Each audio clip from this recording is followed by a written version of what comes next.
Hello. Today we're here to have a chat about a very important and current topic. I could even say it's the topic of the moment.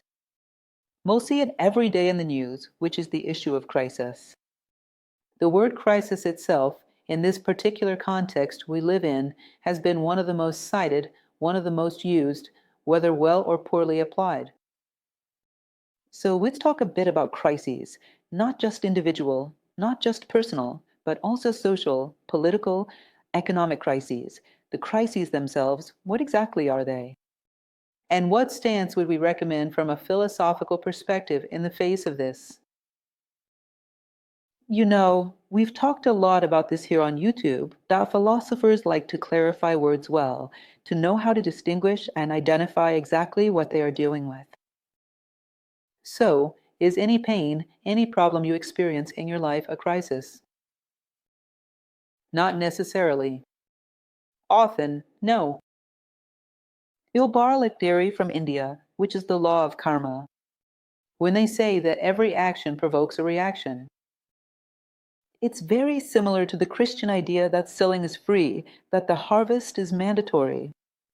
So a misguided act will generate consequences, often painful, that come in the same measure and intensity with which it was committed. This can be long, it can be short, it's a painful episode. It doesn't necessarily constitute a crisis.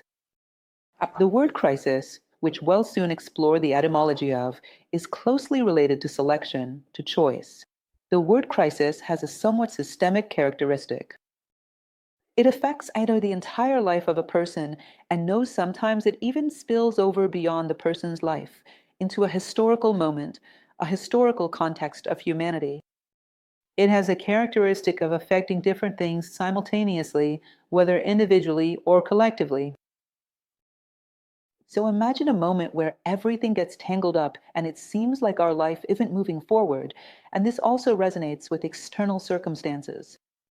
A crisis is not always a compensation for some not very good act. Correct act we committed in the past. It is not necessarily a karmic compensation, as India says. It is a moment of exhaustion of a level. So for me, the most didactic way, let's say, to explain the idea of a crisis is to think of a staircase. That moment when you've exhausted a level and life puts a wall in front of you. Since we are creatures of inertia, we want to stay on the same level. Comfort reigns supreme for us with the greatest of pleasures, especially nowadays. So we'll see to continue on the horizontal path that life no longer allows it. That level of experience is exhausted. And if we insist on this, we begin to dismantle that entire status quo both within and outside of our personal lives. At a certain point, we have to choose an option on another level to rise to a different level and rebuild life from different premises. Because it's a time to grow. The story is that in the moment to grow. Of course, it might seem a bit pessimistic to you what I'll say, but it seems quite sensible to me. Of course, when you reach that level, soon enough you'll hit another wall because we have a lot of difficulty learning what life is trying to tell us. A lot of difficulty in understanding the logic and cycles of life. So, initially, if we were a bit more attentive and had the willingness to learn in life, it would only be necessary to hit the wall once. But no, we will hit it several times because we always want the level we're on to be eternal. So the crisis has the characteristic of dismantling one type of world to build another, based on new premises. And you can patch it up. The great English is when you're on this level and try to create some support, some artifice, to solve the problems without moving on.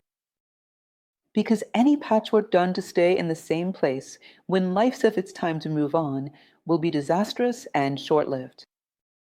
And as the saying goes, sometimes the patch is worse than the hole. In other words, the attempts to not change, to fix things, to stay in the same place, end up causing unbearable pain and discomfort. So the crisis leaves no alternative.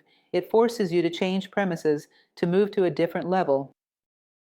So, based on this historical perspective, I imagine that we are indeed experiencing a crisis. Now, contrary to this, which is a very ancient philosophical view, that's why I say we have to learn from the past. Because if you pick up today's newspaper, the solutions proposed for the crisis are merely patches to avoid change. You don't see, or at least there are exceptions, that they're rare. You don't see anyone going to the core of human values and of each individual human being, not just two or three scapegoats.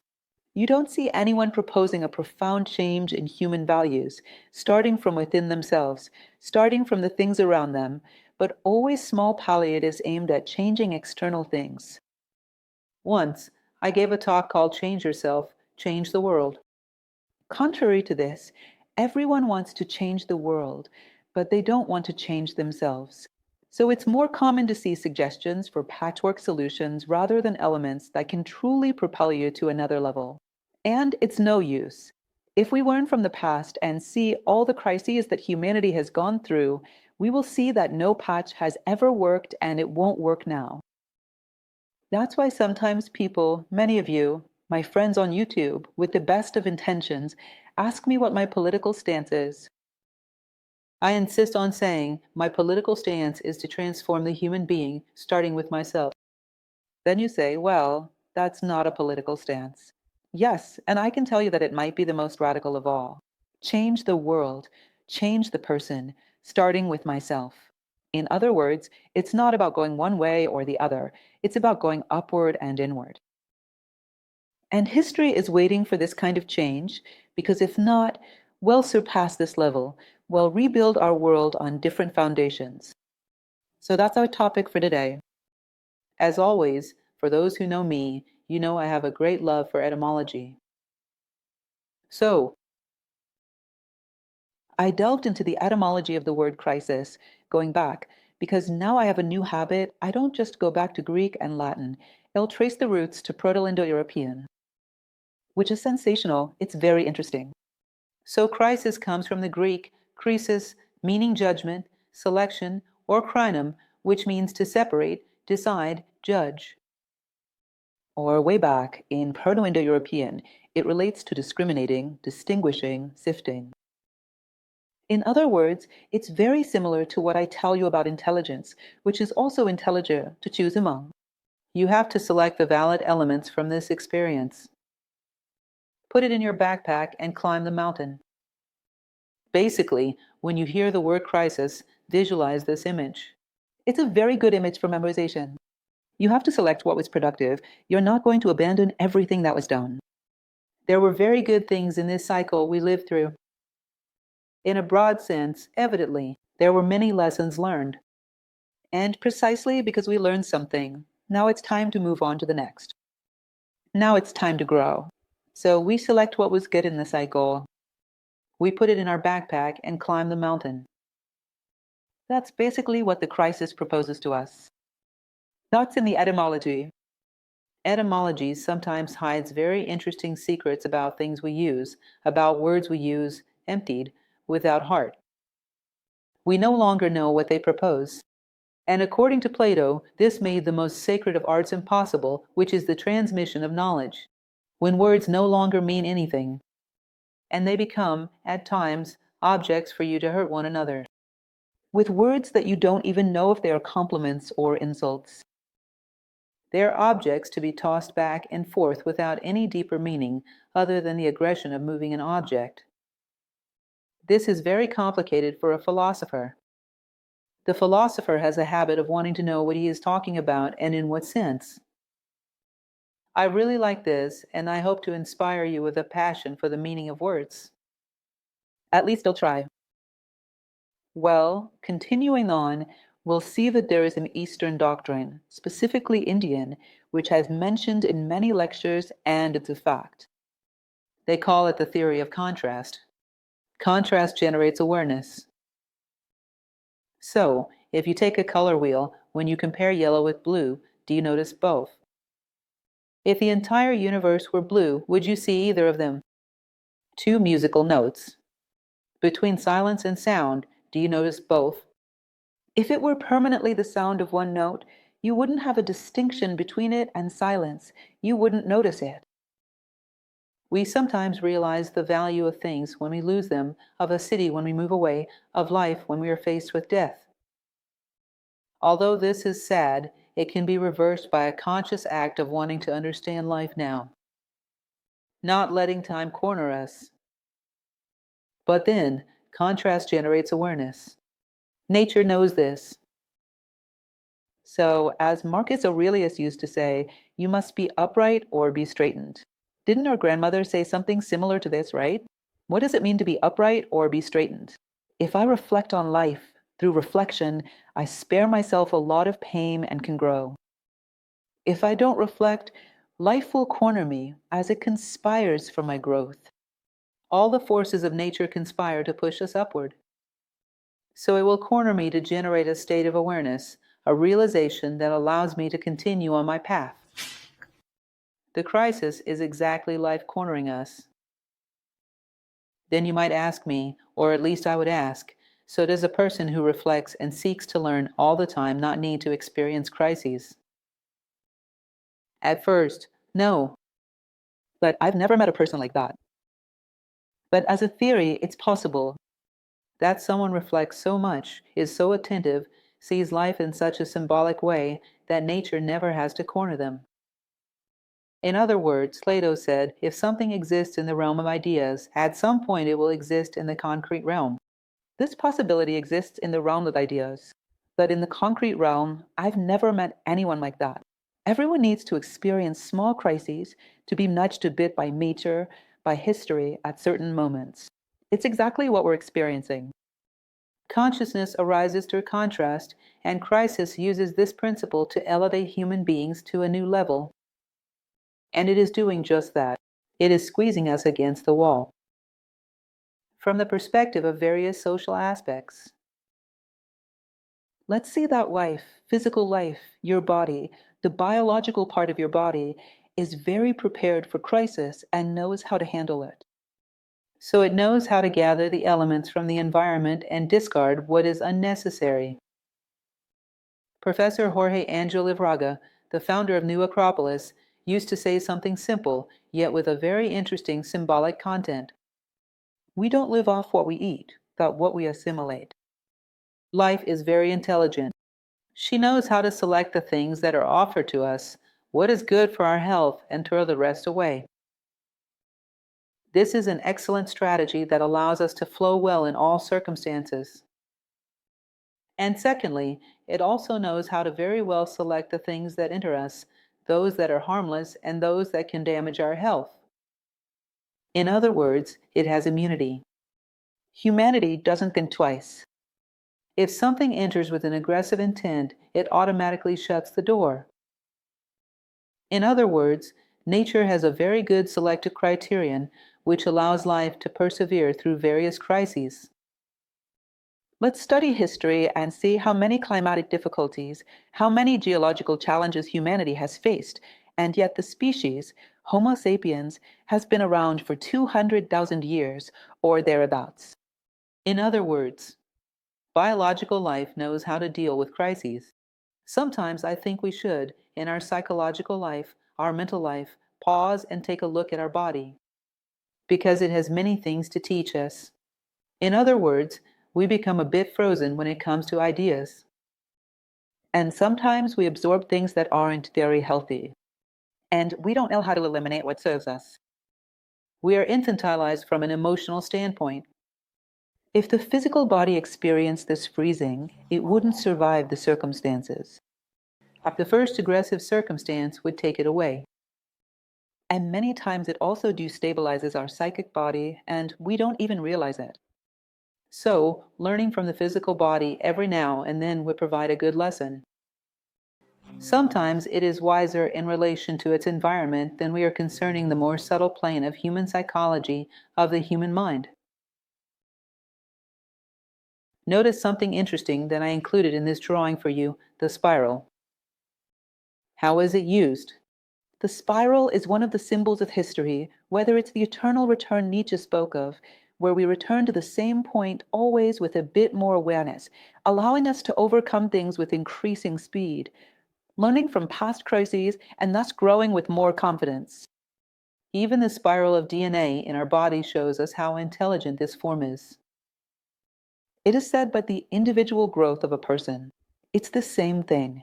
So we should, at the very least, if we were following the protocols of human consciousness, not suffer so many times from the same thing, drawing lessons from the past. To see the points where we get stuck in front of a wall and how much suffering that has caused us, and how we could have found a quicker way out, one that would make us suffer less, offering us less wear and tear and less risk. Because a crisis always offers a good dose of risk.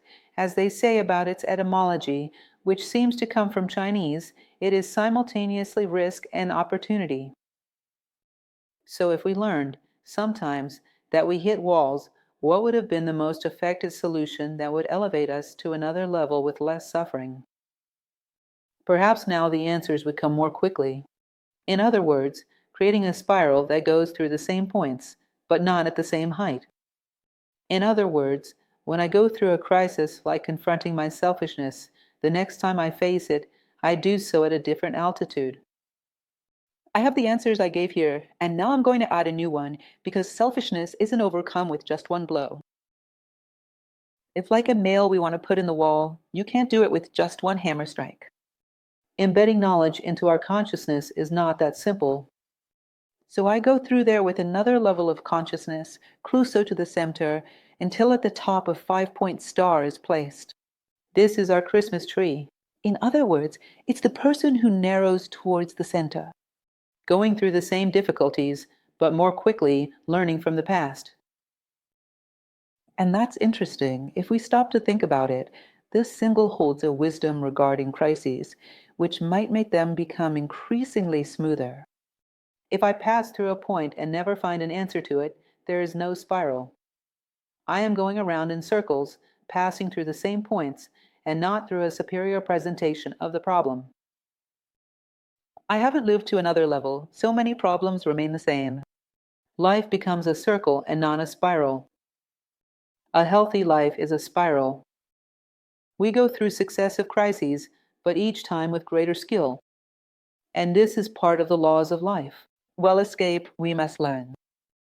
The way out of pain is learning. Fighting pain is fighting ignorance. And not supposed tormentors we invent everywhere. Because the root of our problems, if we take it in a deeper and more mature way, cannot always be elsewhere. Most of the time, the issues lie within ourselves. This is a mature perspective. The people who knew how to respond to life generally didn't live in circumstances much better than ours. The world has never been perfect. Continuing, I brought for you an excerpt from a book, which isn't just any book. It is perhaps one of the most beautiful books I have ever read in my life. It's a very simple thing, a diary written by Emperor Marcus Aurelius. These are the meditations of Marcus Aurelius. And this beautiful, special, and wonderful thing to have on your bedside table, at least I recommend it. You can see I am a bit of a fan, and has a phrase that goes like this: take a look. Everything that happens to you has been destined for you since all eternity. In the same weave, your existence and this incident will be intertwined according to the inevitable chain of causes. It's something for us to read, reread, and reflect upon. Marcus Aurelius called this the theory of responsibility. Do you know what that means? You came into the world. Let me use a bit more modern language so we can understand each other. It's as if you came into the world to grow as a human being, because all beings came to grow in what they are, in what life expects from them. The human ideal consists of values, virtues, and wisdom, and nature places you in the world as if you have a card. A magnetic encrypted card with the points you need to correct, with the edges you need to smooth out. And this encrypted card, it has the magnetism to attract into your life the agents of experience you need to live in order to grow. So do you know why problems come into your life? Because you needed them, unconsciously you called them. Because only by confronting this kind of problem do you move to the next level. In other words, life weaves itself so that you grow. If it weren't this person, it would be another. If it weren't the circumstance, it would be another. But you would have to go through it.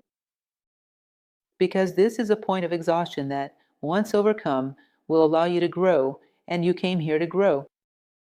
Macaulay meant with this theory that a person must take responsibility for their own life. Don't outsource, don't transfer. Don't keep playing the victim forever. I'm looking for blame outside yourself. Trying to grow. Who created this moment? I did. Life brought the tools.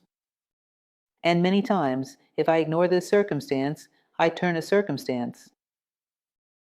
Let's say, even positive, which means that I made the most of what I've lived up to this point. A moment to grow, an announcement. Pleasant for nature means that everything seen up to this point has been reasonably assimilated, and I turn it into a tragedy. So the theory of responsibility is the opposite of what we have today, because we operate with the theory of irresponsibility. The blame is on the husband, the wife, the boss, the mother, or whoever the employer might be. There's always a villain to blame for everything that happens to us. It's a comfortable thing, but it has a downside. You don't grow. It's the other person who needs to grow. Another Stoic concept from the Roma school of Stoicism is that Marcus Aurelius was a Stoic, and there's another remarkable figure named Epictetus. You see, I really like the school, I truly do. Epictetus said in his Maxims, which were turned into a very interesting book called The Art of Living, that the extinction of blame marks the beginning of moral progress. Think about that for a moment. The extinction of blame marks the beginning of moral progress. Who is to blame? No one.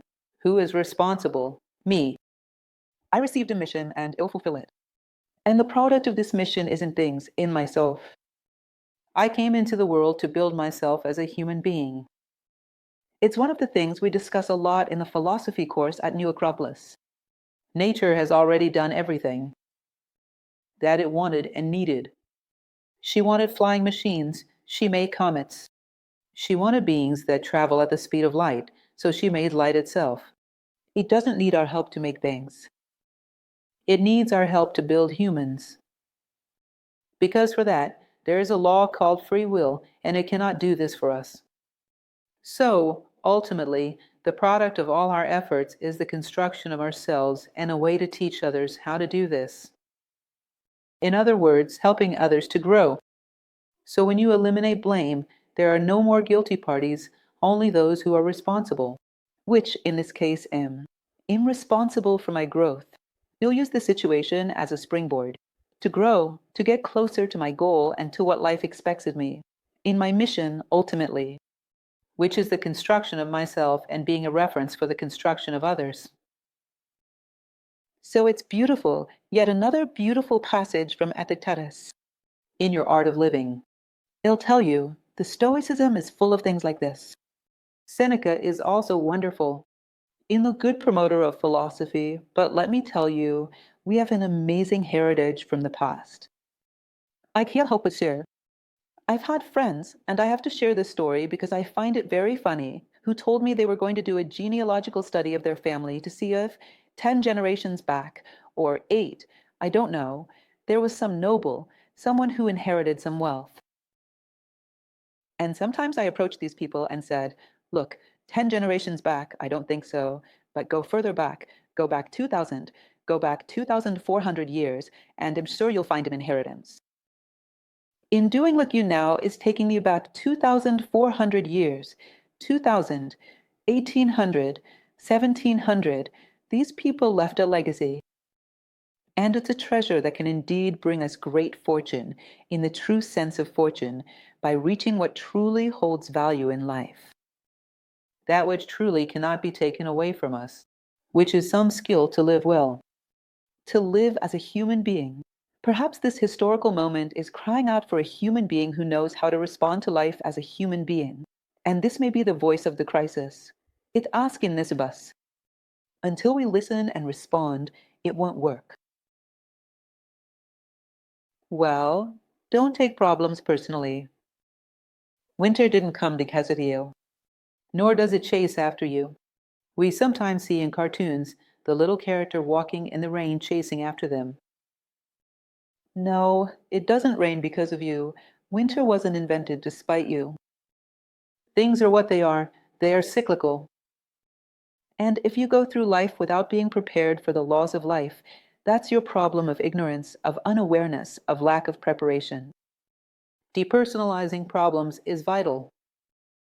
Oh, we face problems because we're Brazilian. No, everyone faces problems. We face problems because we are this, we are that, we belong to such and such family. No, we face problems because through them we grow. You know this with your child in school. When he has math problems to solve and he does them, he learns math. You don't let him stop doing his homework. For him, it's how that you know it will make him grow. Because what applies to the small doesn't apply to the big. So there are no personal persecutions, peculiarities. It's a law of life in action. What makes you grow? If you were alone, well, she wouldn't mean to corner you. But in general, well, go alone. So it has to give a little push. Depersonalizing kills any kind of revolt and anguish that the crisis might bring to us. No one is persecuting us. It's simply the law of life in motion wanting you to grow. Wanting every human being to grow because that's why we came. We are here for that. Plato in the Preamble of Laws is an interesting citation because he said that before any law in his city, he would create a long preamble so that people would understand that law. Because what changes is consciousness. Blind obedience wouldn't change anyone. He wanted people to be aware of the need for change so that the law would be effective. Today, we sometimes work with the imposition of strange ideas that are not assimilated by human consciousness. They bring coercions and not convictions do not change the foundational values of a human being, meaning they are very ineffective. As I often say, coercion is good for training, for dogs, for animals, but it doesn't work for humans. And yet I suspect that it no longer works for the smartest animals.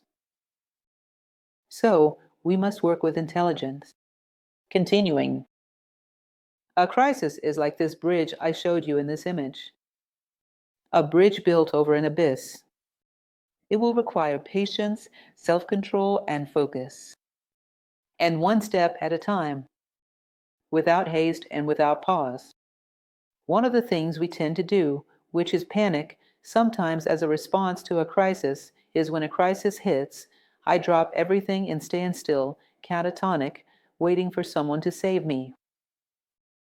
That's the worst reaction one can have to a crisis. Imagine that the commitments you have with good, beautiful, and just things are like a rope that can redeem you and take you to the other side. So don't even think about it. Hold on to them and keep moving. Don't even think about it. Don't let the crisis cruise Isuza be the only lifeline you have, which is a deep love for commitments that can transform you. So sometimes that person, when faced with a very serious problem, like they say Abraham Lincoln often did, would methodically tend to the garden with all the care in the world. I would do it. I don't know anyone I do this. Sometimes I'll write poetry. Don't stop. Don't stop. Don't let the crisis sever your only channel of redemption, which is commitment. So with patience, with faith in oneself and in humanity, without haste and without pause, always moving forward. That's the idea of self-control and focus. I know, I want to get to the other side of the river. Therefore, you'll release the rope that allows me to get there. Don't hold back. Because once you stop, you know a car, when it stops and has to move from inertia to motion, that's when it consumes the most fuel. Breaking inertia is very complicated. It takes a lot of work and requires a lot of energy.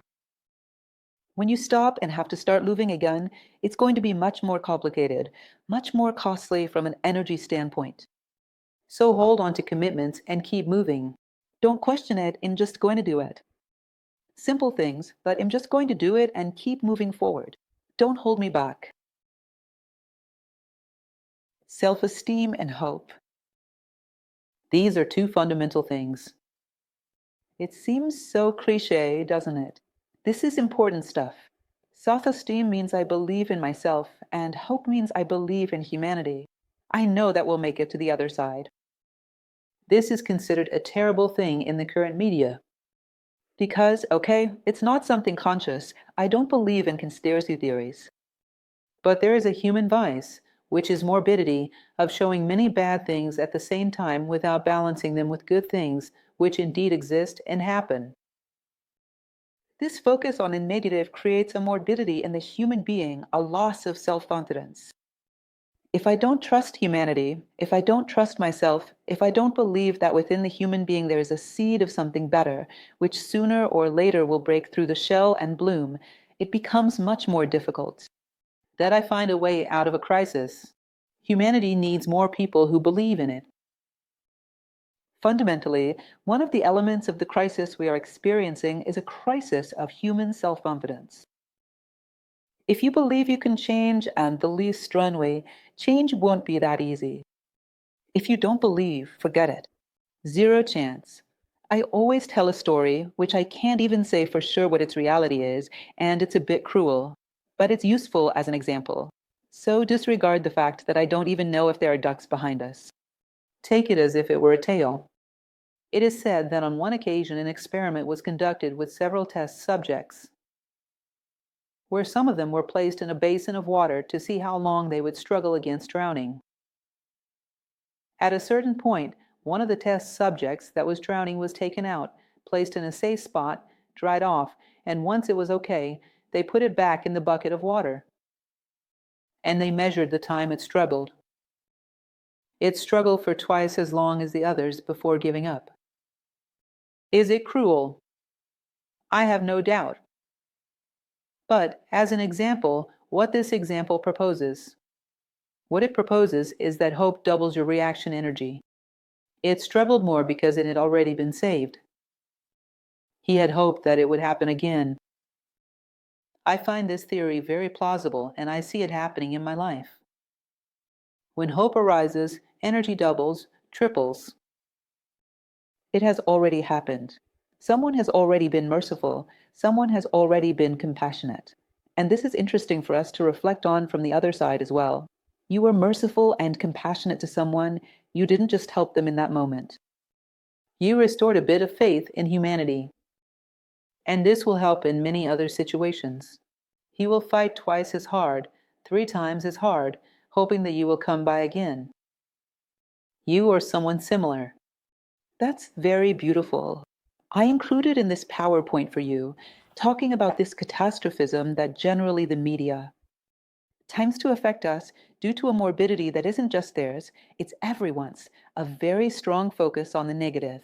I brought it more as a little joke because, believe it or not, at least from the source I read, which was reliable, there really was a TV network that supposedly worked with this idea, preparing for an alien invasion, claiming that extraterrestrials were already in the world. Well, what was his description of the extraterrestrials? They were very selfish, very cruel, and only thought of themselves. I said, look, with those characteristics, it's going to be hard to distinguish them from the rest of humanity. I think it's going to be the same thing. It will be hard to differentiate those who are very selfish, very cruel, and only think of themselves. They adopt just like everyone else. Why are they aliens? They're just foreigners, but they share a very common culture. I found that funny because, oh aliens, aliens are us. We are outside of ourselves, outside of the human condition. And if they have these characteristics, they're going to be just like everyone else. They will be very well understood and accepted. So reflect a little on how much you are influenced by hopelessness. That's terrible. Will and serenity. Where there's a will, there's a way. This is a rather old saying that is interesting. I have the desire to be greater than I am today. And I walk without haste and without pause. They say these are the 2 equations of will, which is determination, an idea on the mental plane, and perseverance and consistency on the physical plane. If you have an idea on the mental plane, in ill, I will get there. And in the physical world, walk without haste and without pause, never stopping, 1 step at a time. There is no obstacle in the world that will stop you. When someone wants to stop you, they'll resort to two possibilities. Either they hold you back on the physical plane and make you lose your rhythm. It's annoying. You'll recover soon enough. Or they enter your mental plane and plan it out. Really? But really, man, is it worth it to be a better human being? No one is. Why are you doing this? You have so many better things to do. If you say, will it be? You've already lost your step. You've already lost your rhythm, and it's hard to recover. In other words, be careful, because sometimes we idolize doubt. Doubt, when it comes to defining goals, objectives, and identity, is fierce and corrosive. Leonardo da Vinci wouldn't have been the artist he was if, along the way, he thought he could be a farmer. Einstein wouldn't have been as brilliant if he was a few doubts along the way about whether he wanted to be an English teacher. He may have many doubts about the means, but not about the ends. We cannot doubt that we are human beings and that we are here to embody values, virtues, and wisdom, to become increasingly fraternal, to become more united, both internally and externally. If you doubted that, everything else will come crashing down. Because this plan has to be something established. You can't reach a goal if it keeps changing places all the time. So, the will consists of these elements. Keep fixed in my mind where I want to go as a human being. Doubts are appropriate when it comes to finding the most effective path for that. And on the physical plane, rhythm, without haste and without pause. The rhythm that sets the pace for your heart, your lungs, your peristaltic movements, and gives life to your body. Your heart decided to have an existential crisis about whether it's a heart or kidneys. Before he clears up the first doubt, the person has already died. He has no doubts, he has rhythm. And that's why we are alive. So be careful with us. Excessive glorification of doubt that we experience today. It does have its place in the right spot. In the right place, as Plato said, there is no evil. Courage, clarity, and knowing how to handle things. Arch, seesaw, mind, emotions. Not too much to the sea, nor too much to the land. Excesses are not beneficial. The Stoics used to say that. Nothing in excess. So there are moments when we need to be clear-headed. And serene emotions. It's precisely in those moments when our emotions are most heightened that we are manipulated. So sometimes you have to calm the heart and let the mind take charge. But there are times when you can't act like a robot. You have to think with feeling. You need to have human authority. You need to think about the human being behind your decision. Then pull in the heart to balance the two. Use all the human tools that nature has given you, wisely at the right time with clarity. I never forget a passage from an Indian book that I consider a must-read in life, which is the Ramayana. For those who ask me, the translation by William Blake is indeed good. It's well worth it. The Ramayana has a passage where the animals helped Prince Rama find his wife Sita. These animals symbolically represented aspects of his personality. Your anger, your wrath, your aggressiveness, it's like a toolbox. And he had complete mastery over it. There comes a certain moment when he had tried all the resources to rescue his wife. And it was necessary to resort to a military action to enter Ravenous Island to take it back. And he hesitates a bit to do it. Then comes a bear, Jambavan, who represented exactly Rama's wrath, and says, Lord, this is our moment, unleash our fury. Sending those in need of her, we will be faithful and wealthy at your command. But now unleash our fury. We are at your service. I found that so beautiful that I started to, as if you considered your emotions as a toolbox. But clarity prevails. Sometimes you have to be tougher, especially for the good of the one who listens, who wouldn't understand any other language. Sometimes you have to be more assertive for the good of the other. Sometimes you have to know how to scold a child, because otherwise, out of love for them, they might stick their finger in the socket. Use the right tools. We think that love is only sweetness. What is only sweetness is demagoguery. That sweetness is not always educational. There is what that person needs to hear at that moment. So, consider these human characteristics as a toolbox. and principles guiding the process. Justice, nobility, kindness, in other words, values, virtues, and wisdom, the human condition. He'll take from there what I need. Knowing how to balance these two things well without excesses. Mind and heart, which encompass all these elements. Dedramatize, organize yourself, analyze resources. Preserve the positive, change attitudes. As a phrase attributed to Einstein goes, the same causes lead to the same effects. So, I want to organize this mess. The first thing I do is stop feeling like a victim. Another strategy that's quite interesting, which I teach in study techniques, is when you're about to read, for example, a big book. Don't think about the big book, think about 10 pages. You'll read these 10 pages, and I'm going to read them thoroughly. Look at the step in front of you. Don't look at the whole staircase, or you'll get scared. Personality is sometimes like a child. It'll do well, but it's just 10 pages. After you succeed, you feel encouraged. Then you add just 10 more. Look at the step in front of you. In other words, remove the overthinking, the dramatization, the victimization, all the assumptions, take them out. And it places you in front of the circumstances, organizes, and says, you'll start with this. Then I think, there's nothing else in the world beyond this. You'll do it with full effectiveness. And then you'll look at the rest.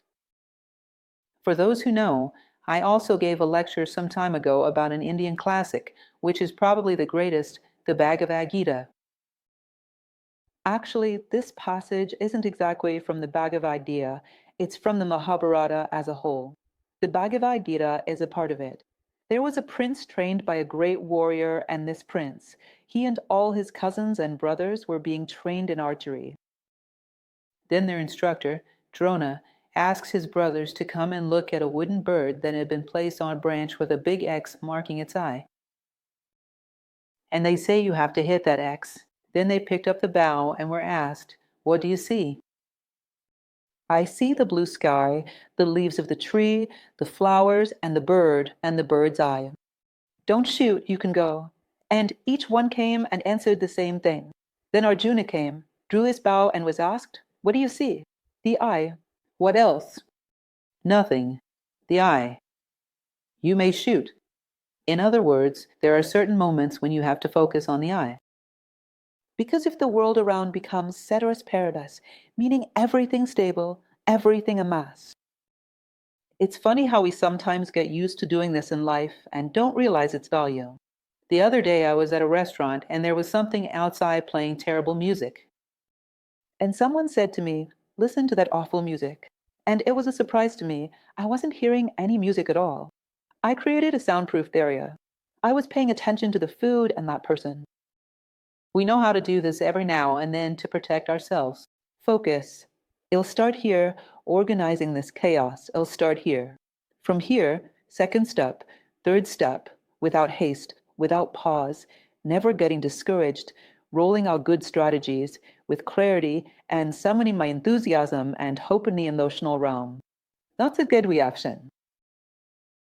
Great tools for the crisis. In other words, change those tools you have today, because the same tools lead to the same result. The goal is always to expand without losing the center, which are our principles. You shouldn't be surprised by this image I put in the PowerPoint. Is it a little square, a small town? Yes, but a little square in a small town follows the ancient, timeless, and universal law of the center. You just build a little town, put up a cross, hold a mass.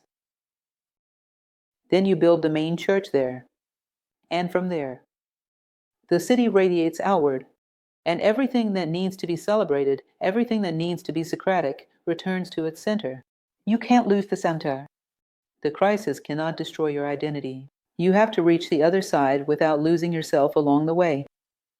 You can't forget who you are, what your principles are, what your purposes are. You can't let circumstances corrupt you.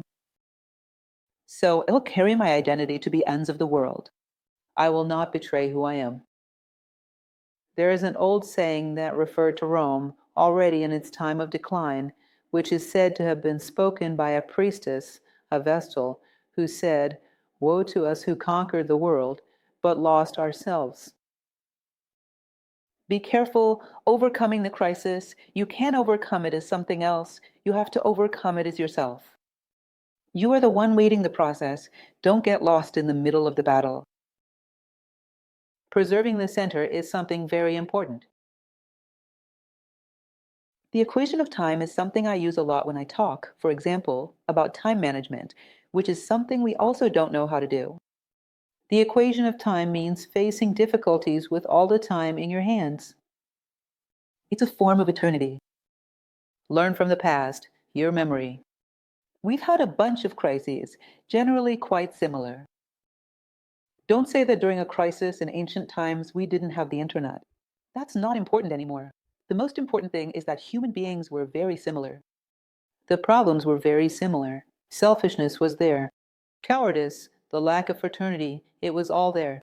So they are very similar in their development and in their conclusions. Learning in the short term, also in my own life, in the very society where I am embedded, means having the past in my hands. Having the present in my hands. What is this? Anything that happens, that moves in this scene, I see it. Am attentive and seeking opportunities. I know they exist. Therefore, I'll stay alert. They'll see them. It's something that's almost intuitive. Sometimes the world tells you there won't be a solution, that something inside you says the solution exists. You'll stay alert, and at some point, I will catch it. I've never seen anyone do this and not end up catching the solution. Stay alert and with that hope of knowing that it doesn't exist. No path is without an exit. In other words, you'll see that the most valued professionals in times of crisis are really those who have imagination and a sense of opportunity. Everyone is falling, he's rising. There's always this possibility. Attention, focus, without losing hope. When we fall into pessimism, we see nothing else. And the future. We hold the future in our hands when we work with imagination. We know how to tread paths that aren't the common places where everyone runs, that aren't the pessimism everyone predicts, that aren't within the expectations of the masses who always run out of panic and not clarity and generally run to jump out of windows or throw themselves into abysses, but clear-headed and seeking to imagine unimagined solutions, looking to create possibilities on the mental plane and then work to bring them into the world. The highly imaginative individuals were the ones who revolutionized the world at certain moments of crisis where science had hit its limit after the pandemic. Politics had hit its limit, humanity had hit its limit, and they came up with something that no one would have imagined. And they reversed the world's perspective. They created another opportunity never before imagined.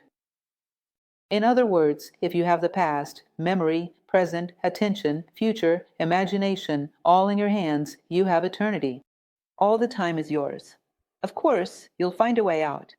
All of this is available to us in working with a collective memory, which is Greek, Stoic knowledge, is at our disposal. You can access it too. It's at our disposal. It's our heritage. From many generations, that it's our heritage, it doesn't get lost. I brought this Japanese image for you because I think everyone must have seen it, that it's a little secret that carries such an interesting, symbolic life lesson. We broke a porcelain bowl that I really liked. Super glue will look terrible. IT allowed be full of patches. Throw it away. Broken things are ugly.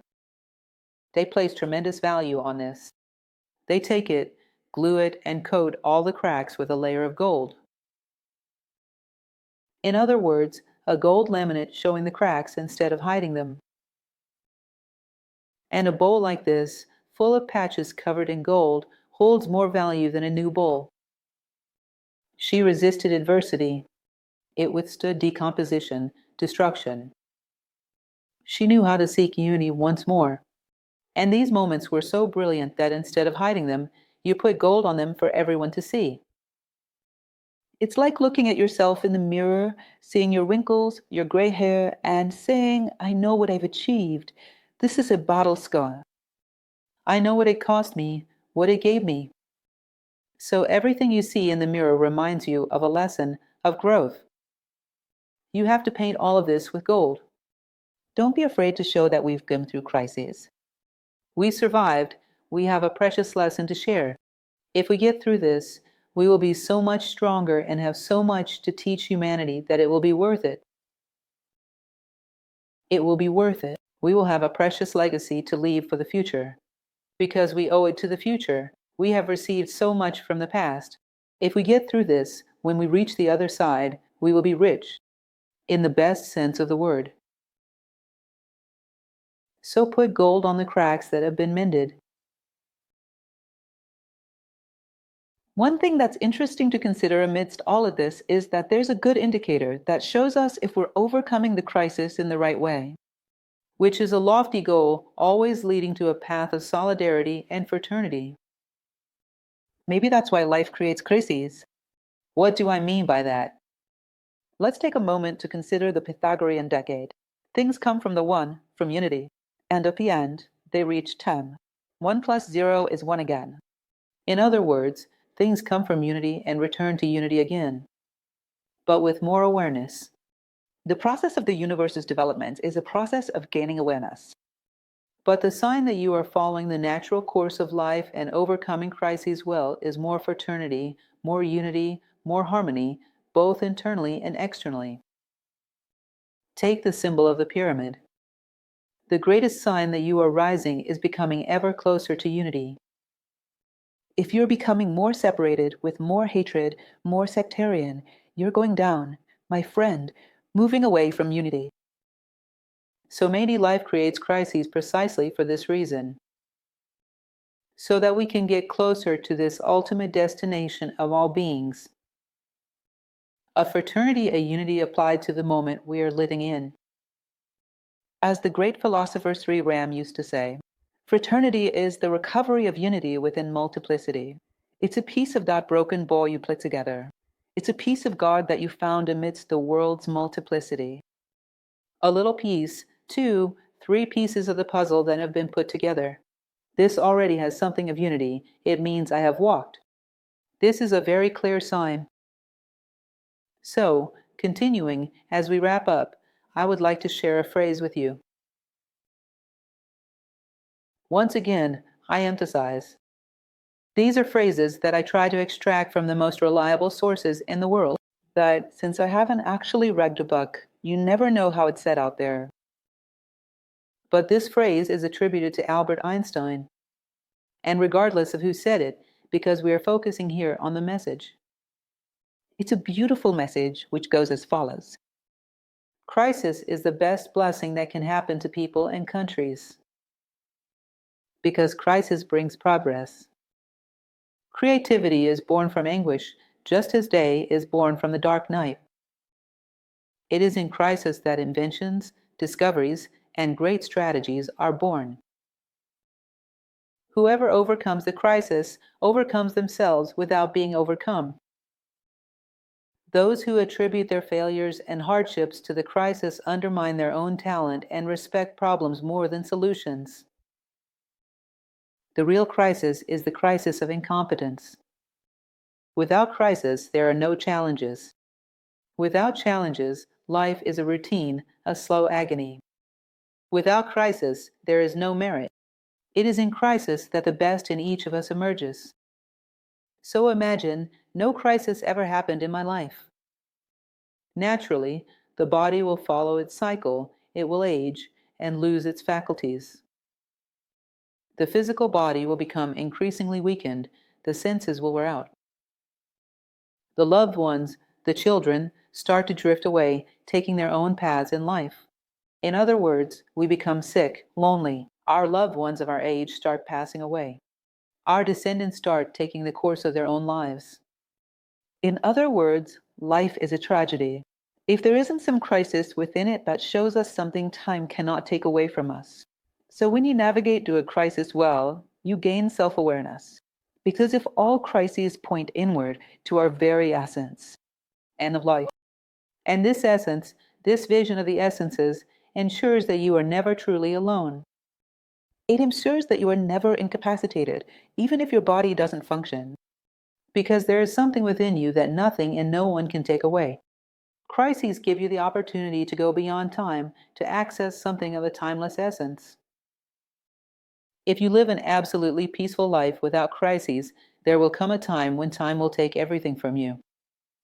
Then you might say, "What a cruel life, lacking crises." So for those who are in the midst of crises, consider it an opportunity. Truly an opportunity to gain something that nothing and no one can take away from us. I hope these teachings are useful to you. I think it's a very fitting moment for us to reflect on this. The meaning of life and what it wants to tell us with its cycles, with its processes, and how it is wiser to respond to them. I am very grateful and hope we meet again on another occasion. I am alive. In any.